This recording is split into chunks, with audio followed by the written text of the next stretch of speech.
kidding? Just one shot? They're not all zombies, Doug.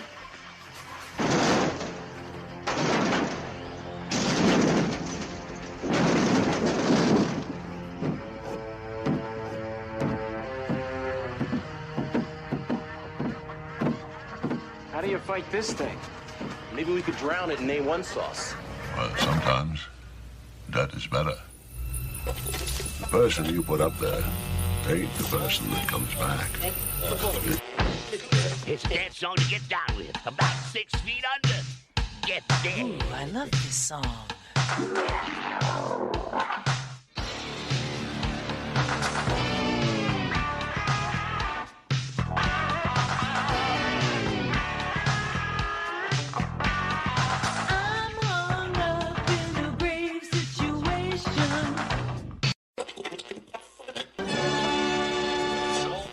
And now we come to the thrilling final episode of our radio drama. Hello and welcome to episode 209 of the Rotten Reviews podcast. Thank you everyone for coming to another new episode of the podcast. I appreciate it a lot. And if this is your first time listening, thank you for being a first time listener, and hopefully you'll hit that subscribe button and turn on your bell notifications or wherever you're listening to this, if it's on Spotify, Apple Podcasts, YouTube Podcasts, wherever it might be. Hopefully you turn on those notifications, turn on the autosaves. That way you get notified every single time we upload a new episode. Sorry if you can hear a fan in the background. It is actually really damn hot in this place right now, so I need to have it on just a little bit. That way I'm not sweating to death. So hopefully the fan doesn't create too much background noise for this episode. If it does, I'll do my best to try and edit it out. But I'm not that tech savvy when it comes to doing podcasts, even though I'm over 200 episodes now. I'm sure there's probably like some editing and sound condensing and all that kind of fun stuff that you can do to it. But I'm not an expert on that by any means. As if you guys are returning listeners, you probably already know that. Bare minimum here. Bare minimum when it comes to editing. I edit out all the ums and all the other kind of fun stuff, but that's about it really. But before we start talking about the episode at hand today, let's do a little bit of housekeeping.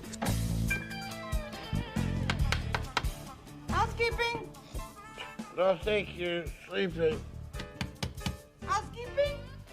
Could you come back in an hour? Housekeeping, you want towels? More towels. Need sleepy. Housekeeping, you want mint for pillow? Please go away. Let me sleep for the love of God. So on the good news side of things, we have a new phone, so we can actually start doing some more live art streams. And if you haven't checked those out yet, make sure to follow the YouTube channel at Typhonstein. All links are down below in the description as always. But that YouTube channel is where we post the weekly gaming video every single Wednesday. We post various shorts to live streams. We do art live streams over there, but also doing a lot of video game live streams over there. Been playing Killer Clowns from Outer Space. Fun game, so definitely go check out the live streams of that over there as well. We'll be making them into weekly videos as well, probably. I don't want to make the same weekly content every week, but it's probably going to be one that's going to be in there pretty often, just because I enjoy the game. Same with Texas Chainsaw Massacre. We'll be doing more of that as well. And maybe some Dead by Daylight. We'll have to wait and see. But while you're looking at my social media accounts, you can also follow us on Instagram or the Facebook art page or X or the Threads. I think that's about it. TikTok, I guess, if you want to really check it out there. But the main thing being the Instagram page, the Facebook page, and the YouTube channel. Because once we hit 1,000 subs over on that YouTube channel as well, I'm going to be giving away some free artwork, so definitely go sub to the channel. The links are down below, and turn on the bell notification. I appreciate it. As always, though, if you could give the podcast a review, if you're on Spotify, give it a star rating. I'm not going to ask for 5 stars. If you want to give it 5 stars, that'd be amazing. I appreciate that. But I don't expect or ask them. I'm not going to ask for a certain rating. Just rate it wherever you think is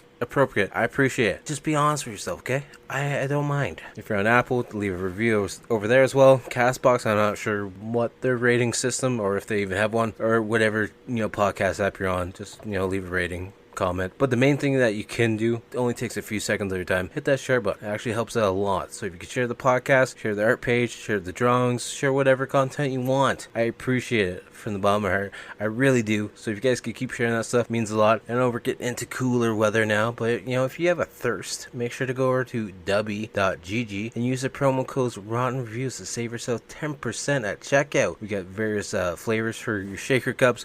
We have various shaker cups in general, and there's other various merchandise over there as well, so definitely go check them out. Got some cool stuff. You know, if you guys save a little bit, I save a little bit. We're both helping each other out. But the thing that helps me out the most, like I said, is sharing any of the content that I do, from the podcast to the YouTube videos to the drawings. So if you guys could just hit that share button, I appreciate it a lot. But yeah, let's get into the podcast episode at hand, because you are here to listen to me discuss a movie that I enjoy a lot, and it's Strange Brew from 1983. The original title for this was The Adventures of Bob and Doug McKenzie, Strange Brew. It's from 1983, it's PG, it's for an hour and 30 minutes. The description, as read on IMDb, Canada's most famous hosers, Bob and Doug McKenzie, get jobs at the Elsinore Brewery, only to learn that the something is rotten with the state of it. Alright, so at this point in time, we're going to talk about a little bit of the people behind this movie.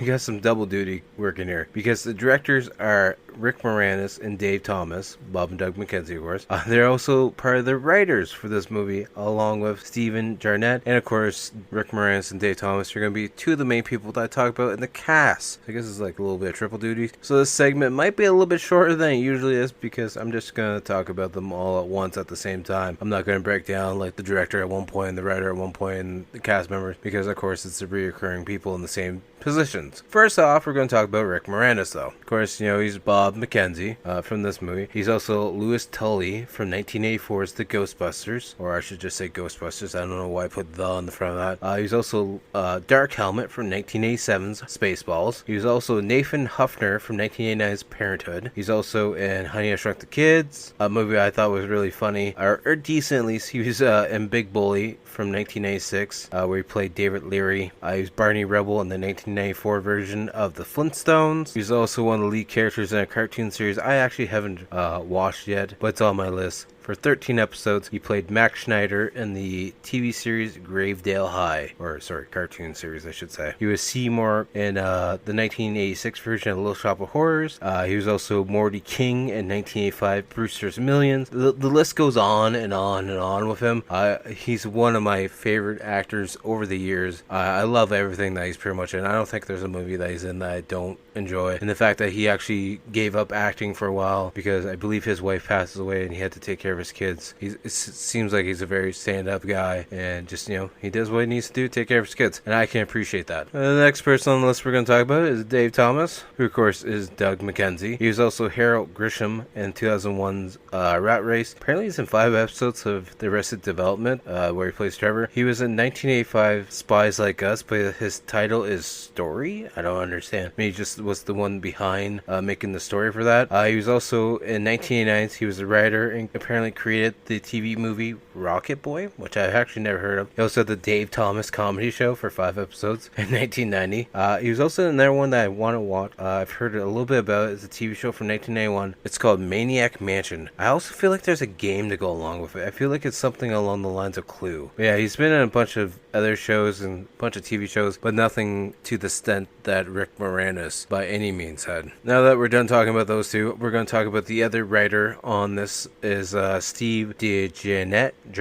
I butchered the last name, like I always do. He was also the director for 1988's Miracle Mile. He was the director for 1987's Cherry 2000. He also did an episode of X-Files, which I can appreciate. He did 2 episodes of Nash Bridges from 1999 to 2000. Other than that, he hasn't really done too much that catches my eye. He did an episode of Alfred Hitchcock Presents in 1985, so we'll give him that as well. And the last person that we're going to talk about on the casting side of things is Max von Sydow, Brewmeister Smith. He's pretty much the bad guy for this movie. He's also known for being Emperor Ming in 1980's Flash Gordon. He is Antonius Block in 1957's The Seventh Seal. Never even heard of that one. He was in Minority Report from 2002, playing director Lamar Burgess. Apparently he's in 3 episodes of Game of Thrones. He played Three-Eyed Raven. If you're a Game of Thrones fan, I watched a little bit of it, never really got too far into it though. I feel like he plays a lot of bit parts now, because apparently he's in Rush Hour 3 as well, playing Reynard, and I don't remember that character at all. Then again, I don't remember Rush Hour 3 to begin with. He's also in 1995's Judge Dredd, playing Judge Fargo. He's in Citizen X, playing Dr. Alexander Kofsky. I butchered that last name too, because that's what I'm good at. Anyways, enough about talking about him. The tagline for this movie is "Something funny is brewing at the Elsner Castle." Before we get into this movie also has a 6.6 out of 10 on IMDb, 75% on Rotten Tomatoes, 4.7 out of 5 on Amazon.ca. 80% of Google users enjoy this film. Initial release date was August 19, 1983, and it had a box office of $8.5 million. And apparently it's adapted from Hamlet? I didn't know anything about that. At least that's what Google says, if you can trust it or not. And one last thing for this. If you guys are a new listener, I appreciate it. Thank you. But what I'm going to do, and what I do with every single episode, I talk about the movie from start to finish and hit all the points in between that interest me. So if you don't want to be spoiled on a movie that came out in 1983, feel free to pause the episode now. You can find a good copy on YouTube. I don't know if I should be promoting that or not, but you can find a good copy on YouTube.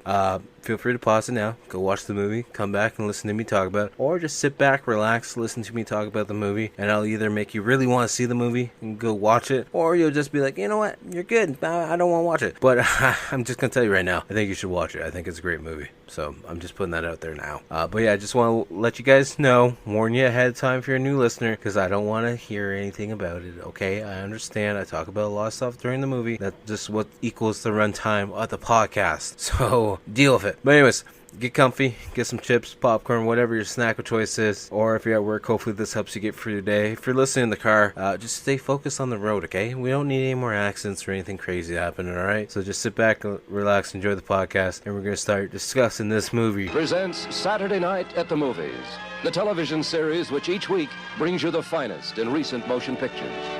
Tonight, somewhere behind granite battlements, beyond impenetrable gates, indoors, something evil is brewing, and it isn't Elsinore beer. Here, an unsuspecting heiress has become the innocent pawn of a diabolical genius. At his command, space-age super lasers that can incinerate an entire metropolis. An army of deadly hockey warriors. At his fingertips, lots of beer. Just one more test, and then we are ready for the world.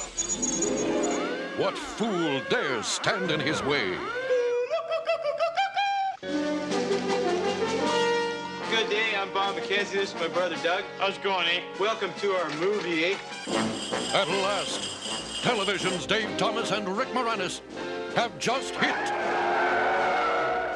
the great white screen. These are the adventures of Bob and Doug McKenzie. Strange Brew. That's private company business. Perhaps one of these would refresh your memory, eh?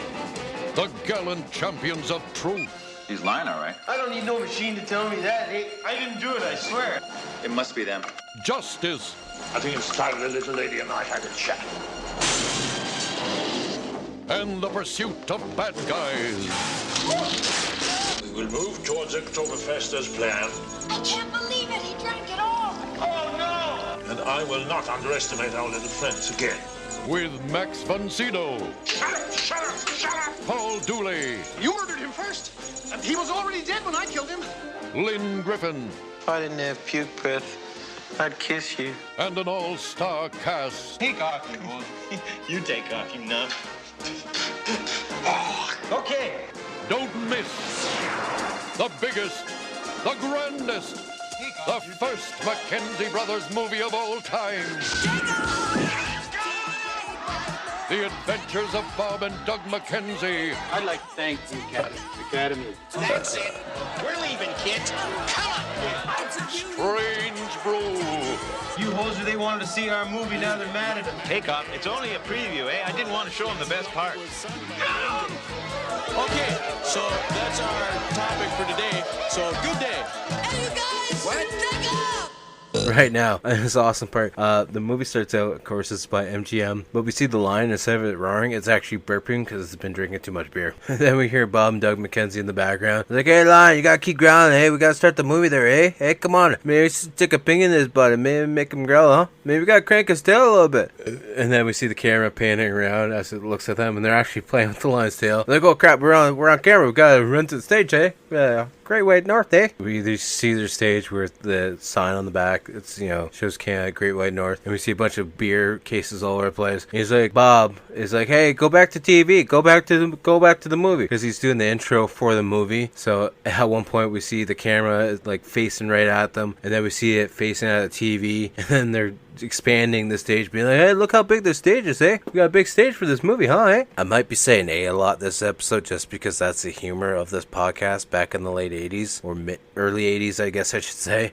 So just deal with it, eh? And Bob's like, hey, we made a movie, so we gotta get ready to show you the movie, eh? And then Doug's like, hey, I'm the director, eh? You gotta interview me, eh? So we can see my point of view about the movie, eh? Doug's like, hey, you should zoom in on me, eh? So I can discuss how you should rate a movie, eh? And also, you should have this jar of moths, eh? So when you know something's gonna happen in the movie, eh? You can release them at a very valuable point, and then you can be like, hey, I missed part of that movie because you're moths, eh? So you should give me back my money. And then Bob's like, hey, I got it ready, eh? We can play the movie, eh?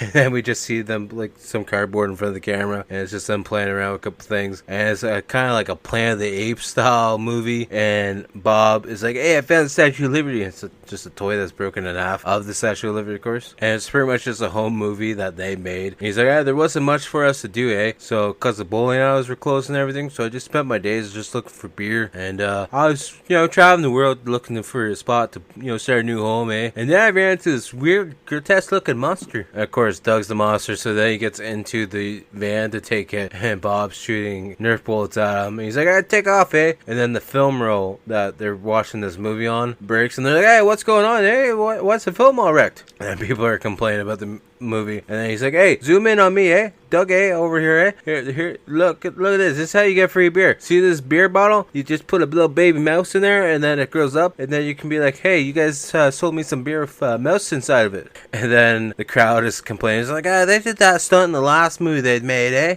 And then Bob's like, so we can't fix the film, eh? So I'm just gonna verbally explain to you what happens in the rest of the film, just so you understand what happened. And then everyone starts getting pissed off and leaving the movie theater. Of course, Bob and Doug are inside the theater watching, be like, hey, why is everyone taking off, eh? The movie gets better there, eh? And people are getting mad at him, so then Doug opens up his jar of moths and just starts throwing them all over the place, and then everyone really starts leaving the theater then, because apparently they don't want to get bugs all over themselves. And we see Bob and Doug escaping out the back alleyway, and then they run into a dad who has their 2 kids, and the kids are crying. He's like, they saved all their allowance to see this damn movie. What am I supposed to tell them? And they're crying. Look at how sad they are. He's like, I'm really sorry, eh? And then a whole mob starts chasing them down because they're pissed off about the movie. Then we see the cops showing up in its old school yellow cop cars, and they're, getting through the cops, trying to hide their face, and they're getting their old beat up GMC red van. This guy, hey, why are you going that way, eh? You're driving towards the cops, eh? And Doug is like, hey, sorry, eh? And Bob's like, hey, officer, I told him to go their way, but he just wasn't listening to me. And then the intro credits start to come in, the music starts to play, and then we see the sign, The Adventures of Bob and Doug McKenzie, Strange Brew.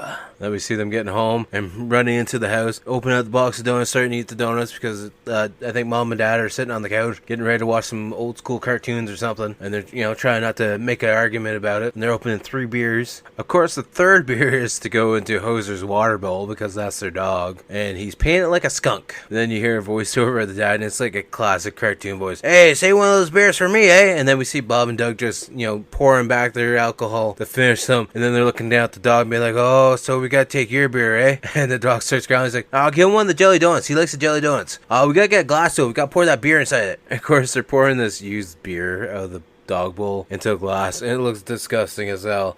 And then they're arguing about who's going to take it to the dad. And then, of course, neither one wants to take it. And then the glass drops to the ground, and Doug's like, "Hey, Bob broke your beer." And Bob's like, "No, I didn't, Dad. I didn't break it." And then they're like, "Dad, we need some money to get you more beer." It's like, "Well, use the money I gave you today." And then Doug's like, "Good job. You gave that money away to that little kid kids that were crying. Good job. So then they come up with the plan, of course, to go to the beer store and use the, fake mouse or mouse caught in a bottle beer trick to try and get some free beer. But of course, it's something they've done multiple times. They get the beer and the guy says on the price, it's like, I think there's going to be no charge on that, because I found like this mouse in this bottle of beer at your store, and I was told that if you find a mouse in a bottle of beer, you get it for free at the store. So like, just give us a free beer, eh? Then the cashier's like, you want free beer? Go to the brewery, because you ain't getting it here, alright? He's like, you sure you want us to go to the brewery? It's like, yeah, you're going to the brewery. You're going to the Elsinore Castle. And then we see a stamp or a sign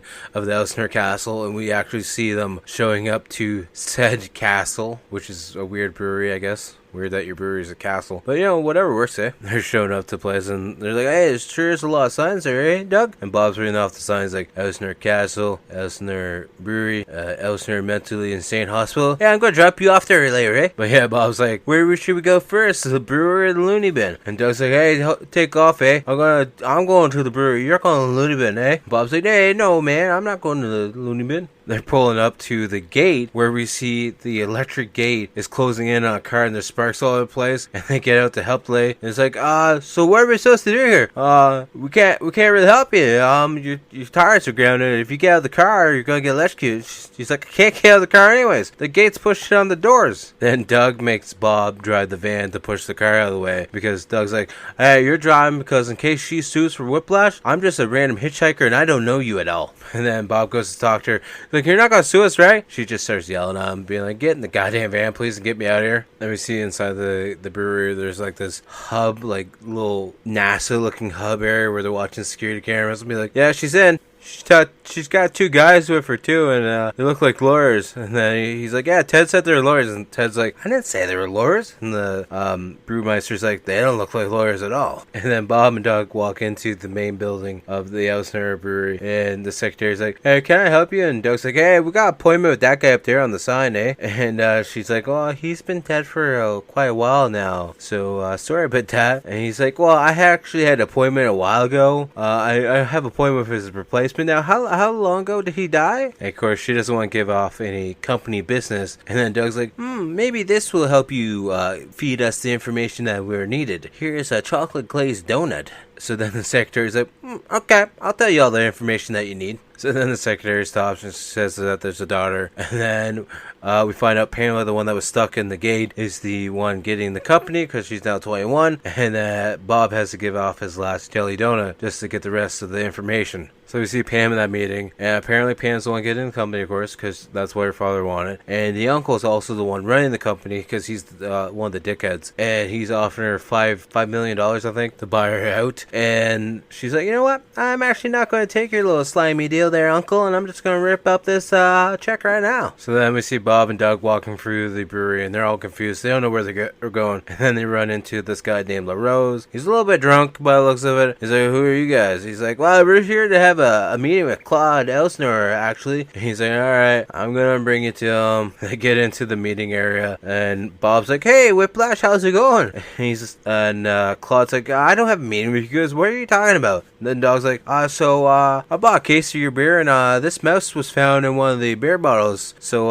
you owe me some free beer, eh? And Dog's like, yeah, my friend, who's a cop, also had some, but he puked. He said I could get free beer if I came here. And then Claude's like, Henry, could this actually happen? He's like, well, back when we had actual men on the lines actually supplying the stuff and checking the stuff over, this kind of thing never happened. And then we see Bob and Doug suited up. They got the green Elsinore jacket on, they got the yellow hard hat on, they got the goggles on, and they're brought over to a line. And he's like, so your job is to wash this line and make sure there's no mice inside of it. And Doug's like, hey, what's my job? Your job is to help them. And they're just watching. And then they grab 2 beers. He's like, yeah, you got a bottle opener on it? He's like, yeah, I took it from the office back there. And then we see the brewmeister, and I think his name was Ted, at the computer system, putting this drug of some sort into the alcohol. And when Ted starts playing some sounds on the computer system, it's like an organ system that runs through the mental hospital. All the guys in the hospital suit up in hockey gear and get ready to play hockey against each other. And of course, the brewmeister is very happy with how the tests are going because he plans on drugging everyone in the world with this special serum that he's got going so that he can control pretty much all the alcoholics that at least drink his flavor of alcohol. And then we see Claude and his wife sitting down with Pam for dinner, and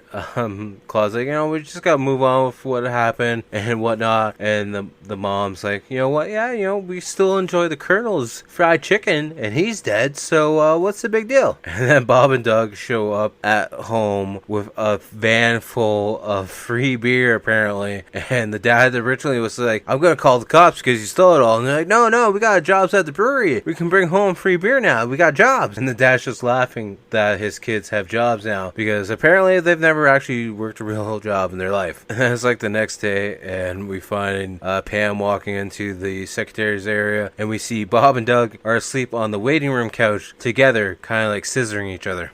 And Pam wakes them up, and Bob's like, hey, we got here too early.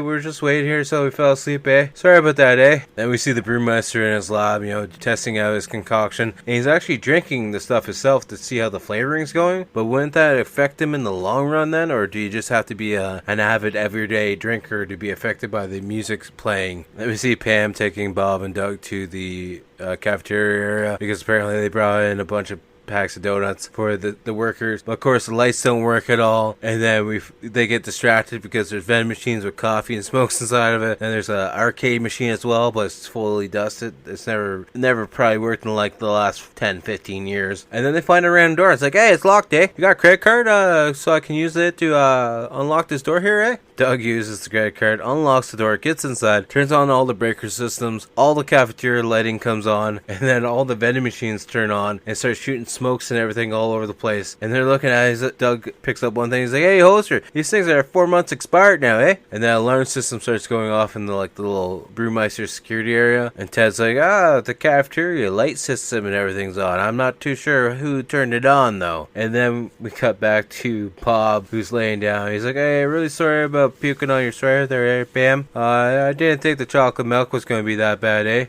And then Doug's playing an arcade machine. And he's like, hey, Pam, you got a higher score than me, And she walks over to look at the vending machine, and she says she's never actually played it before. And then Doug's high score goes away. But then Pam's dad's name is above it, and then they go to touch the vending machine again, or the arcade machine, and it's burning red. And they look down at the plug-in, and it's not white anymore, it's glowing red at this point in time, so they have to unplug it with their shoes. Then LaRose comes in. He's like, hey, Pam, they're looking for you in the office, so how about you go talk to them? And Bob pulls out a hockey card, because LaRose used to be a hockey player. He's like, hey, can you make this out to Bob McKenzie, sign it LaRose, because I know you used to do that with your sign and stuff, And then apparently we find out LaRose had a nervous breakdown. And Doug's like, hey, I had one too. I had one when Bob was born, And then we see Pam meeting up with the brewmeister for the very first time. She's like, nice to meet you. Thank you for your condolence on the passing of my father. But I want to talk to you about my plans for the brewery.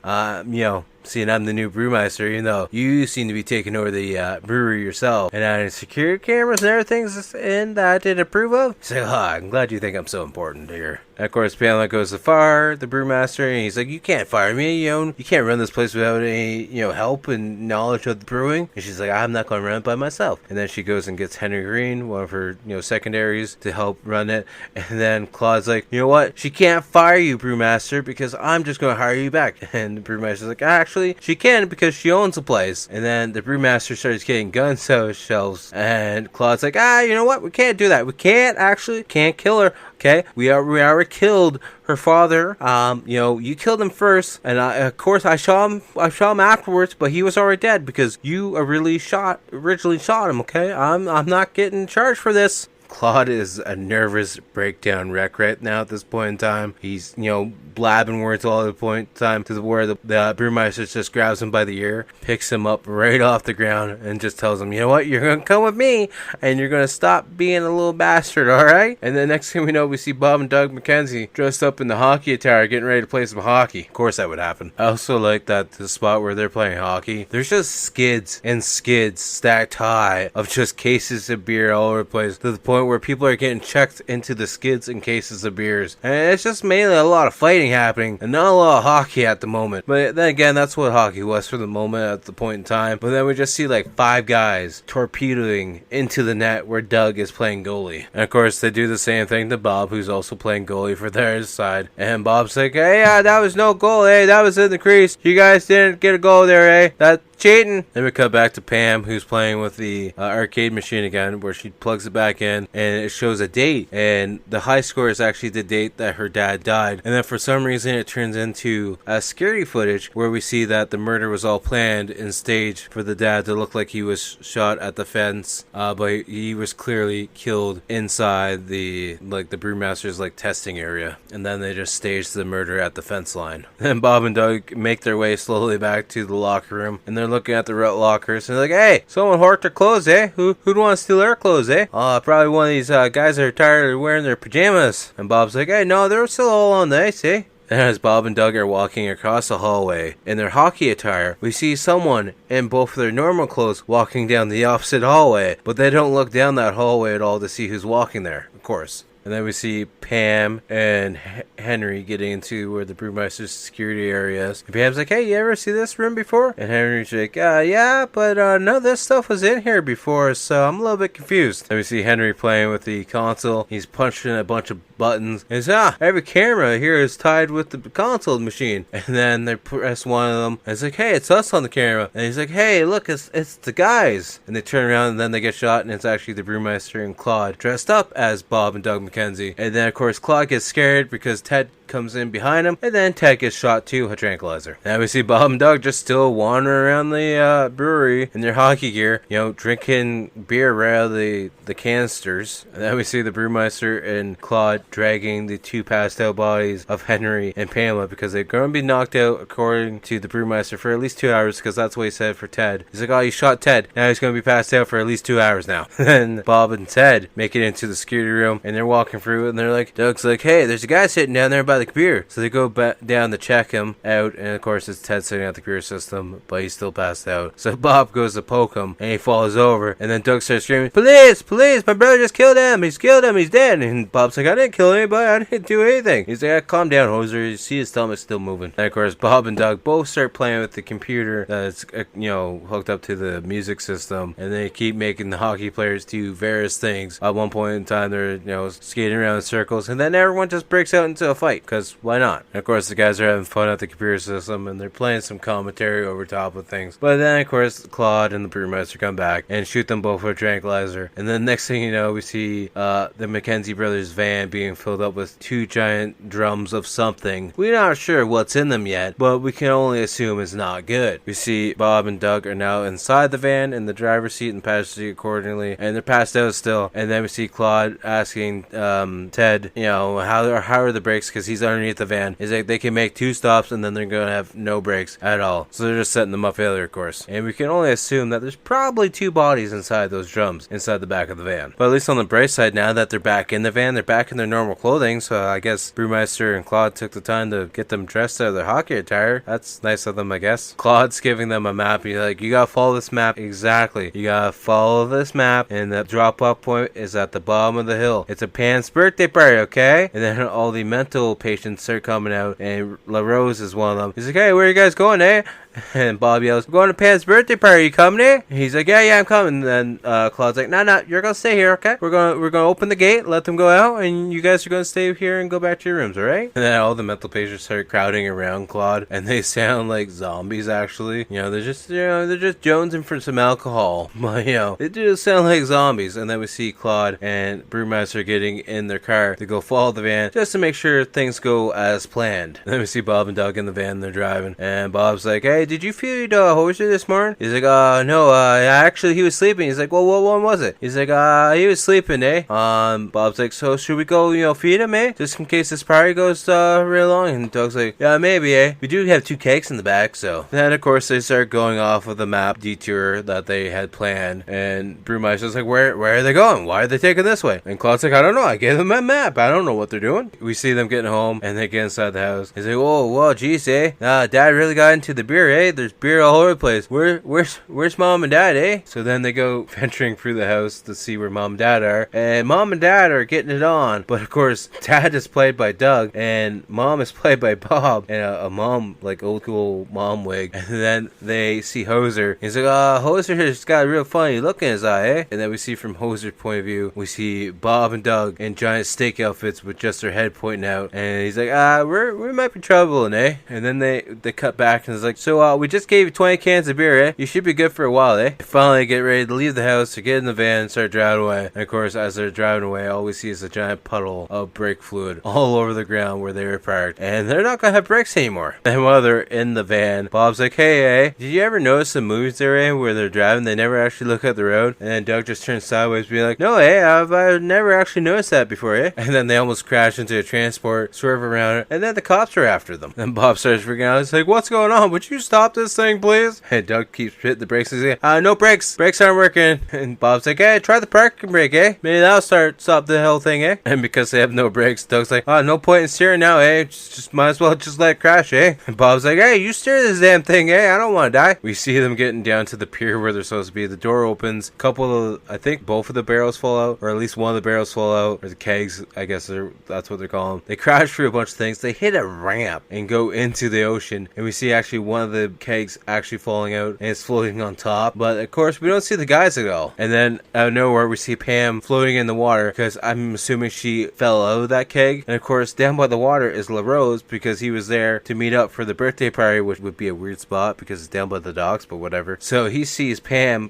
struggling in the water, so he jumps in to go save her. LaRose makes it to her. He makes out with her in the water, giving her all his oxygen, and she makes it to the top of the water. But then we see LaRose falling down because he's passed out now, and he's landing on top of the van that's at the bottom of this little ocean area, dock area, whatever it might be. We see Pam on some wooden crates as she's getting a blanket on her, and one of the officers come over to talk to her. But of course, the brewmeister and Claude pull over, and brewmeister has this fucking scope trank gun and shoots her in the shoulder, and she passes out. And the officer's like, she fainted again. Let's get her in the ambulance. Then we see a bunch of the cops standing at the edge of the pier looking down and be like, I guess nobody else survived, huh? And then it cuts to a scene that just says intermission. And then next thing we know, we see Henry getting loaded into an ambulance on a stretcher with a band-aid on his head. And we see the scuba team going down to where the van is. They're making it to the back of the van. Can't get the back door open at all. So they start swimming around to the side of the van to look inside. We look inside the van and we see Bob, Doug, and LaRose. They're all drinking beers and just, exchanging the oxygen from the beer cans or beer balls to each other. And then the scuba guy knocks on the door and tells them to roll down the window. So Doug rolls down the window and sees that he's got a police badge. So then Doug pulls out his wallet and shows them his driver's license. And then, of course, we see them at the police station. They're getting fingerprinted and getting their mugshots. And then Doug has the ink on his thumb. And then he starts pressing it all over Bob's face and making a bunch of, patterns on his face. And then Bob does the same things to Doug's face. So when they're getting mugshots, they have thumb marks all over their face. And then we see Pam and the lineup getting ready to pick out who she thinks kidnapped her. And then, of course, Bob and Doug are looking, and they see Pam's like, hey, that's her there. And he's like, quiet, guys. You're not supposed to be picking out the person. She's supposed to be picking out you guys. And then we come back to the mansion where we see Pam watching TV. That trank dart that she's been shot with has pretty much shot her entire memory, and she doesn't know a thing of what happened or what's going on at all. So then Claude's telling one of the officers what happened, and he's like, yeah, I got photographic memory. I know everything that's happened. And the officer's like, it sounds like you're just making this stuff up as you go. He's like, no, I know everything. I know everything. So then as they're walking back through the mansion, the officer starts questioning about certain things. It's like, hey, who sculpted this thing? He's like, I can't remember the name of the sculptor at all. I'm kind of a little bit blurry on that. And the officer's like, I thought you said you had a photographic memory. You remembered everything that you deal with. And then we see Bob and Doug in the holding cell with a bunch of other guys. And Doug's like, yeah, Chip over here. He's the one that does the killing. I don't like to get my hands dirty like that. We're pretty vicious, huh? And one of the big guys is like, hey, you want to smoke? He's like, no, we don't want to smoke. We want our lungs to be nice and clean, eh? That guard opens the door. He's like, Mackenzie brothers, your lawyer's here. And they just sprint right out of the jail cell. And the officer has to lock the door really quickly because all the other guys inside the holding cell want to rip them apart because they've been lied to the whole entire time. We see Bob and Doug talking to their lawyer, which is obviously Elsnor's lawyer by the sounds of it. And he's telling them that they're getting charged with kidnapping. And they're just like, wait a minute, we didn't do any kidnapping. The lawyer's just like, well, if you didn't do any kidnapping, I guess you got nothing to worry about. And then they all just start laughing at each other. And then we see Brewmeister and Ted looking over some systems on the computer. And at one point, the footage of Brewmeister killing Pam's dad pops up. He's like, look at this, what's going on here? And then a red light starts shooting around the office. He's like, what was that? It's like, I'm not really too sure, sir, but I'm a little bit freaked out, to be honest with you. And apparently there's a disc that Bob and Doug took, and they actually give it to the dog because they tried playing it on the record player earlier, but it just made the screeching sound. And Bob's like, yeah, it sounds like a New England new wave band or something, eh? But apparently this one disc that they have is the one disc that can incriminate the Brewmeister and show everyone that he's the one that killed Pam's dad the whole time. And then we see Bob and Doug showing up to the court with their lawyer, and there's a crowd of people, reporters that want to talk to them, and then the lawyer just literally starts beating up everyone at the press conference. They're waiting to get in, and then it's just a standoff between him and one other girl, like reporter, and there's like a standoff, and she starts beating him up, and then he just starts kicking her ass, and literally starts punching her in the face to the point where she just like collapses. He's like, come on guys, we gotta go in there, we're gonna be late. Of course, we see Bob and Doug in court, and Bob and Doug are on the stand, and Doug just starts having a nosebleed, and then we see a footage of stitched together of them walking through, and then the Brewmeister and Claude from behind, of course, dressed like the Mackenzie brothers. And then we see Doug, and he's got like a mile-long thing of toilet paper on his face to try and stop the nosebleed, to the point where you can't even see his face. And Bob's like, hey, it usually stops bleeding, eh? Maybe we should call the Red Cross or something now. And then the lawyer's like, hey, officer, give me something right now. And then next thing we know, we see Doug with 2 bullets shoved up his nostrils to clog the bleeding. And then the Brewmeister takes the stand, and we find out that he's actually the one in control of the loony bin side of things. So he's playing a little bit of double duty at this point in time. And of course, when Bob and Doug are getting questioned, Bob does some stupid things, makes Doug laugh, and then the bullets shoot out of his nose and start going ricocheting all over the room. And then the judge's like, you know what, these 2 nincompoops are not fit to stay in court. So then the judge orders them to be sent to the loony bin, where the Brewmeister Smith can, watch over them and medicate them, kind of thing, like he seems fit. And then the next thing we know, we see Bob and Doug in a white room with straitjackets on, and they're fighting each other, and they're just like steamrolling each other. And then Ted walks in, he's like, hi guys, I'll be taking care of you guys right now. And of course in the hospital, we see LaRose, on a medical bed, and he's unconscious, he's got a breathing tube in. And then of course Claude is there with a needle. And nurse walks in because the next person on the next bed starts freaking out, and nurse is like, oh doctor, I'm glad you're here. We need help with this patient. So then he puts that needle in the other guy, and the guy instantly dies. And the nurse is like, well, what did you do to him? He's like, just needle, don't worry about it, here, take it. And then Claude starts running away and pushes the nurse back, and the nurse falls on LaRose, and LaRose wakes up. Next thing we know, we see him in the hospital again, running down the stairway, running out of the hospital. And then we see Claude leaving the parking lot, and LaRose is jumping into a random vehicle and leaving, as well as the security guard is like, hey, it's 6:50. He's like, I only got 2 5s. We see Ted escorting Bob and Doug through the mental hospital, and Bob's like, hey, who's in this room? He looks inside the room, and we find out it's Pam in there. And he starts figuring out, he's like, hey man, Pam's in that room. So then Ted just pushes them into their room, closes the door. I think he locks it from the outside, but I'm not 100% sure. And the room that Bob and Doug are in has the electroshock therapy table inside of it, and Doug hooks himself up to it, and Bob is controlling the machine. And Bob's like, hey, my turn next, man. I want to have another turn now. And Ted comes back in the room. He's like, hey, you guys, you can't be playing with this stuff. You touch too much stuff. And Bob's like, hey, someone called for you on the phone there, eh? So then Ted picks up the phone. LaRose comes in and sneaks in, like hip checks Ted and knocks him out, and then the 3 of them leave together. We see the guys grab Pam. Pam's like, I saw you drown, LaRose. He's like, no, these 2 guys saved my life, like they've been trying to save your life as well. And then we see them leaving the hospital hallway, and then everything starts sparking all over the place. And then the main gate that has all of the other loonies in it, because it got them in this little like living room area, it opens up, and they all start leaving. And then we see Henry is leaving the hospital. He's wrapped up like a mummy. He's still a police car, and he's crashing through the brewery gates to get inside. And then all the power starts going out, and then Claude goes down to Brewmeister Smith. He's like, what's going on here? Did we not pay our power bill? And he's like, I don't really know what's going on. Everything's just going haywire, to be honest with you. And then Claude's like, hey, look on the screen. It's my brother on the screen. Or I'm not sure if it's a brother or not. Maybe the wife was the brother or related to Pam's dad. I don't know. I don't know that part of thing.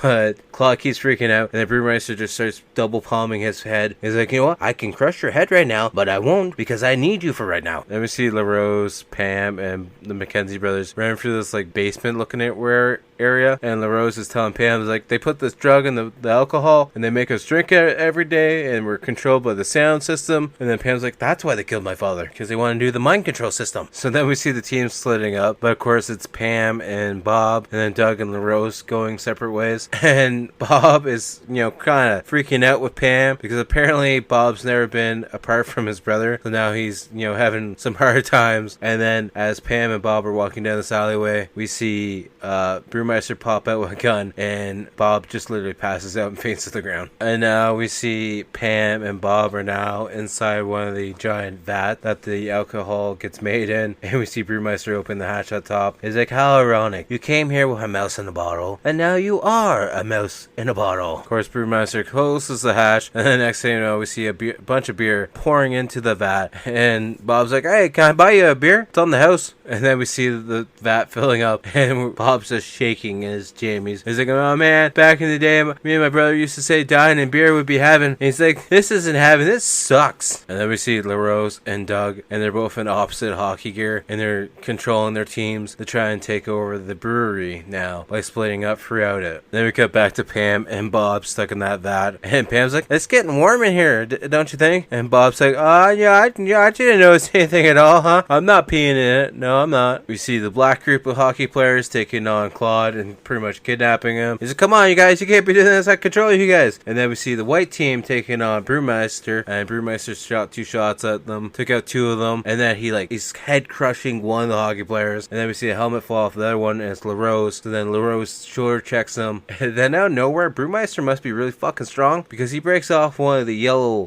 poles, like railing poles, and starts fighting LaRose with it while LaRose is fighting back with his hockey stick. And then we see Brewmeister fall back into the big map, electronic map that they have where all the beer is going to go, and he gets electrocuted by this map that's on the wall. I'm assuming it's maybe the spirit of the dad actually coming through and killing him, but we see red lights just shooting through Brewmaster Smith's body. He's literally just touching the wall. It's not like he went through the wall at all. And then LaRose sees a security camera. We see Pam's dad's face pop up on it, and then we see the number on the vat, and he knows where to go to save Pam and Bob. Then we see Doug and LaRose getting to the right vat. He's like, stand back, it's really gonna blow. So he undoes the door, the bottom hatch, and he's like, it's not blowing. And then he knocks on it, he's like, it sounds like it's hollow. And then Pam's like, it's crazy, you're not gonna believe it, you drank it all. And then we see Doug looking into the vat, and we just see a giant version of Bob's pajamas. He's like, oh god, man, I gotta blow, I gotta go potty real badly. And then the inspector and the police officer show up, and the inspector's like, how did he get in there? Doug's like, I didn't do it, I had nothing to do with it. And they talk about like cutting the vat, and then they're like,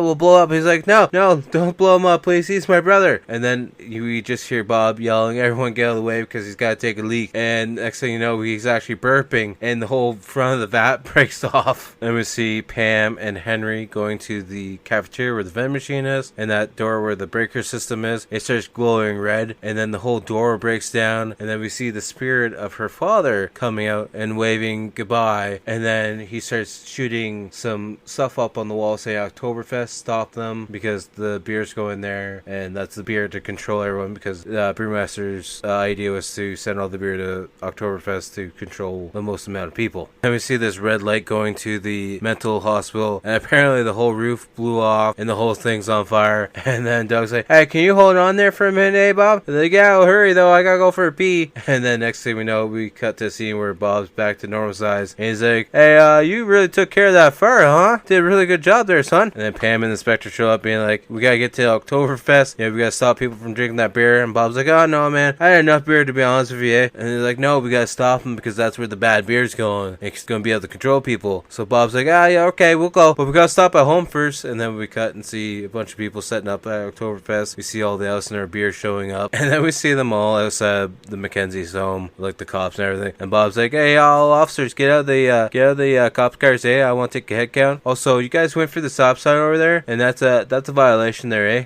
And then we see Doug walking in with Hoser, the dog. So then Bob and Doug start showing Hoser a map and giving him directions on how to get to Oktoberfest the fastest possible way. And Doug's like, so once you get there, you can have all the free beer and sausages as you want. And as soon as Hoser hears that, he just starts running away, and the next thing you know, he jumps into the air and starts flying. We cut to the host of the Oktoberfest, like, I just want to let you guys know all the beer is free, courtesy of Elsner Brewery, because they want you guys to get as drunk as possible. And then we see Hoser just flying through the sky again. And of course, when Hoser lands in the Oktoberfest area, because the way he's painted, everyone starts screaming skunk, and then they all start running for their life. And then we just see Hoser mowing down on some hot dogs and beer. Then we see the inspector and Pam and the McKenzie brothers showing up in the cop car, and one of the cops that's over there is like, I wouldn't go in there, there's a pretty big skunk in there. And the inspector's like, yeah, he's a Toronto skunk, don't worry about it, we got it handled. And Bob and Doug start getting mad at the inspector, be like, yeah, he's really hungry, eh, because you put us in jail, eh, and we weren't able to feed him, eh. And he's like, alright, right, I'll drop some of the charges, but the mental thing's gonna be really hard to drop. And then Pam's like, no, it's fine, I'll take care of them. They're gonna work at the brewery for me and Rosie. So then Doug's like, Pam, so I think it's probably best if we take all that contaminated beer back to the brewery to dispose of it properly, eh? So of course Doug starts lying about being able to drive transport, and Bob's like, that's a 10-speed, you ain't gonna be able to drive that. He's like, oh, cut back, eh, Hoser. It's just 5 times 2, it's gonna be fine, eh? We won't crash and die. I'm sure we'll be fine, eh? And we see them getting in the transport and slowly driving away, jerking away a little bit, but other than that, it's a pretty smooth ride there, eh? And that's the end of the movie as the credits start to roll. And I gotta say, I really enjoy this movie. I love this movie. I wouldn't want to play a drinking game though, where you drink every time they say, eh, because you'd be drunk within the first 10 minutes probably. And same if you listen to this podcast, because I said a lot just for the sake of the movie. So yay. But yeah, I enjoy this movie a lot. On the Rotten scale, I'm giving it a solid 8.5 out of 10. Highly recommend checking it out. I love the Bob and Doug McKenzie characters. I even love the Christmas song that they do, and I'm not a big fan of Christmas. I like Christmas. I don't like the aspect of the gift and all the hassle of all that stuff. Like the family time and the meal, that's a good thing about Christmas. Movies are a good thing too. I don't know why I'm talking about Christmas. Halloween's coming up. God damn. Anyways, that's just Bob Dub McKenzie thing. I was just ranting and whatnot, but I highly recommend checking this movie out. I love it, and hopefully you guys will enjoy it as well. Which brings us to what we're going to be watching next week. I don't do this too often. I'm going to watch a new movie. This one's on Amazon Prime. It's from 2024, and I gotta say, I enjoy. I like wrestling, right?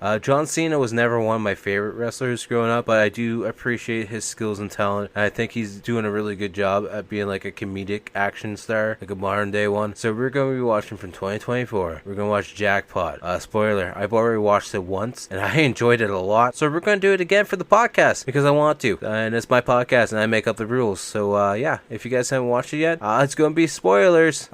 Sorry, I know it's a new movie, so I can't really give you the excuse of, oh, it's been out for X amount of years. It's been out for like a month or so. I'm not really too sure the exact date, but I know I've been hearing about it for like the last month or so. So I watched it, I love it, and I think it's fun. I think it has a lot of good funny spots, and we'll be discussing that one next week. But until then, make sure to check out the outro band, Toronto-based horror band, Blood Opera. All their links are down below. You can find them on Instagram, Facebook, YouTube, and SoundCloud, and Spotify. Spotify being the main thing. Definitely go follow them on Spotify. Check out their latest album that came out a couple months ago, I think. I don't even know how long ago it's been since their new album came out. But go check it out. I highly recommend their music. And as always, check out all my links down below. Follow me on all social media accounts at Typhonstein. You can find me on Instagram, Facebook, X, Threads, TikTok. But the main thing being that YouTube channel and the Facebook page a lot too as well. But yeah. The YouTube channel where we have the weekly gaming video dropping every single Wednesday. We have various short videos going up over there as well, old episodes of the podcast, and as well we do live streams. Got some art live streams, got some video game live streams. We'll be playing some more Killer Clowns in Familiar Space, and at some point I'm going to try and do a multi-stream where I can stream on different platforms, but maybe we'll dust off the Twitch account. I'll try streaming on Twitch, YouTube, and the Facebook page all at once. I might try to do some streams on Facebook as well, but we'll see how that goes. And yeah, until next time, I'll talk to you guys all later. Peace!